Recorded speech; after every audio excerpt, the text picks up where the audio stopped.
Bienvenue dans cette vidéo, je suis Claude Natella, je suis coach en anxiété relationnelle, dépendance affective et TOC dans les relations. Et dans cette vidéo, on va parler de comment savoir si je dois rester ou si je dois partir dans ma relation. Donc, avant de quitter votre relation, il y a absolument des choses que vous devez prendre en compte. Donc, si vous êtes dans cette impasse, si vous êtes dans ces doutes, est-ce que je dois partir? Vous êtes presque prête à quitter la relation, vous n'en pouvez plus, quelque chose qui vous pousse à partir, d'abord, regardez cette vidéo. D'abord, écoutez ce que j'ai à vous dire. Je veux vraiment que vous preniez un instant pour comprendre une chose qui est très importante. Il y a souvent des raisons qui sont très valides pour lesquelles on devrait quitter une relation. Bien évidemment, je ne suis pas ici en train de parler des situations toxiques et abusives. Mes vidéos ne s'adressent pas à des situations toxiques et abusives, donc je ne me dirige pas à ces typologies de contexte. Mais si vous êtes en train de quitter votre relation parce que vous considérez que vous ne pouvez plus rester avec votre partenaire parce que vous n'avez plus de l'attirance physique, parce que vous doutez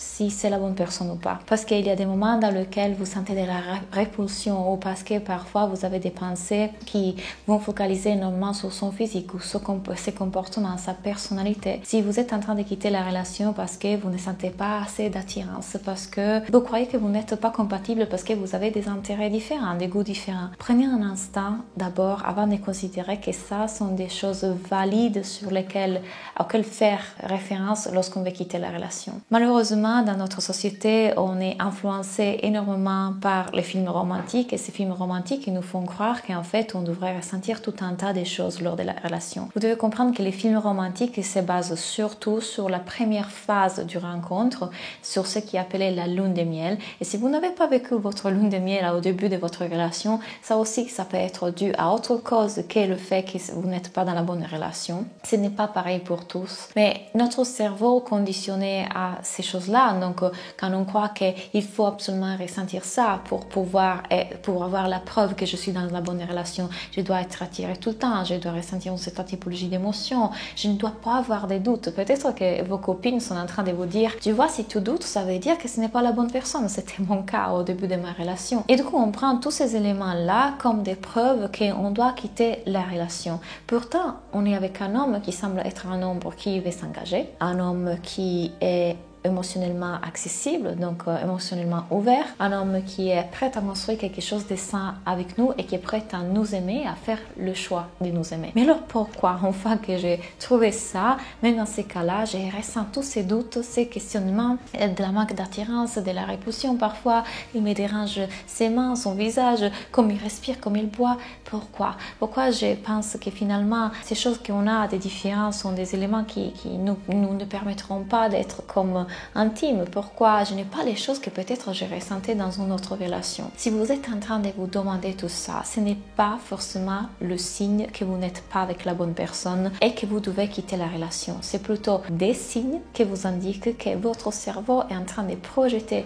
sur l'autre une réalité qui a beaucoup plus à dire sur vous que sur lui. Et ne m'interprétez pas mal, mais ce que je suis en train d'essayer de vous dire, c'est que toutes ces choses-là que votre cerveau fait, les doutes, les pensées intrusives, l'anxiété, l'insécurité, ne sont rien d'autre qu'un signe que vous vivez quelque chose à l'intérieur de vous, c'est-à-dire très probablement de l'anxiété relationnelle, du TOC ou encore de la dépendance affective. Et tout simplement, qu'est-ce que c'est ça? Si vous êtes nouvelle dans cette vidéo, dans mes vidéos, l'anxiété relationnelle, c'est rien d'autre qu'un symptôme de ces compulsions, ces pensées compulsives et obsessives qui sont tout simplement des réactions de notre cerveau pour essayer de nous protéger d'un possible danger. De notre cerveau de contrôler la situation. Notre cerveau veut contrôler perfection et notre part, de la part de notre partenaire et de la part de la relation, parce que quand on croit que les choses sont parfaite, contrôlée, exactement comme nous on le veut, comme nous on croit qu'elles doivent être, du coup on a l'assurance qu'on ne va pas vivre en danger, on ne va pas vivre une émotion négative, on ne va pas souffrir, on ne va pas être abandonné, on ne va pas être rejeté, on ne va pas se retrouver emprisonné dans une relation qu'on ne veut pas. Donc qu'est-ce qu'on fait? Notre cerveau à la suite des traumas d'enfance, exposition à des relations dysfonctionnelles dans notre enfance et ce que la société nous envoie comme être l'élément juste auquel on devait faire référence, les films romantiques, on est confus.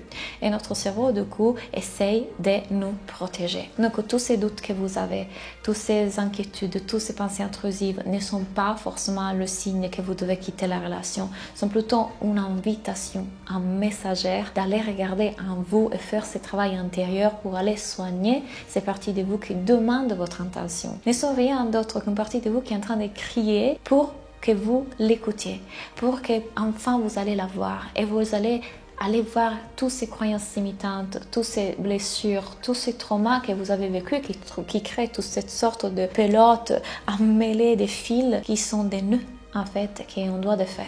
Donc si on va aller défaire ces nœuds comme démêleuse, on peut vivre cette relation épanouie avec cette personne avec qui on est aujourd'hui sans devoir croire d'aller chercher ailleurs. Parce que si vous faites comme ça, la chose ne terminera jamais.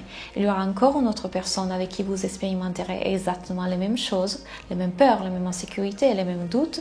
Il y aura après une autre personne avec qui vous expérimenterez les mêmes choses et ça ne s'arrêtera jamais. Parce que le travail, ce n'était pas à faire en changeant la situation, c'était à regarder nos pensées, nos émotions. Donc, ce n'est pas en changeant les circonstances que vous changez votre réalité, c'est en changeant vos pensées que vous changez votre réalité. Et vos pensées, vous les changez du moment dans lequel vous devenez consciente de ce qui se passe à l'intérieur de vous, ce qui passe dans votre mindset, ce qui passe dans vos émotions, ce qui passe dans vos blessures, dans votre système nerveux, dans vos traumas. Donc, c'est une invitation à la guérison, ces pensées. Ces pensées que vous avez sont une invitation à la guérison et rien que plus que ça. Si vous avez compris que la vie est en train de vous inviter vers cette direction et que enfin vraiment vous décidez de faire ce parcours de guérison et prendre soin de vous et prendre soin de ce qui se passe à l'intérieur de vous, je vous assure, vous allez gagner tellement. Si vous vous rassurez que vous n'avez pas besoin de fuir, mais que vous pouvez enfin aller regarder en face ces peurs, ces insécurités, plutôt que fuir la relation, vous faites de la relation un outil de transformation, ça peut être magnifique. Décidez aujourd'hui plutôt de faire de la relation un outil de transformation. Et sachez que si jamais ce n'était pas la bonne relation pour vous, ça arrivera ce moment dans lequel ça sera fait avec beaucoup de certitude parce que vous aurez fait tout ce travail sur vous.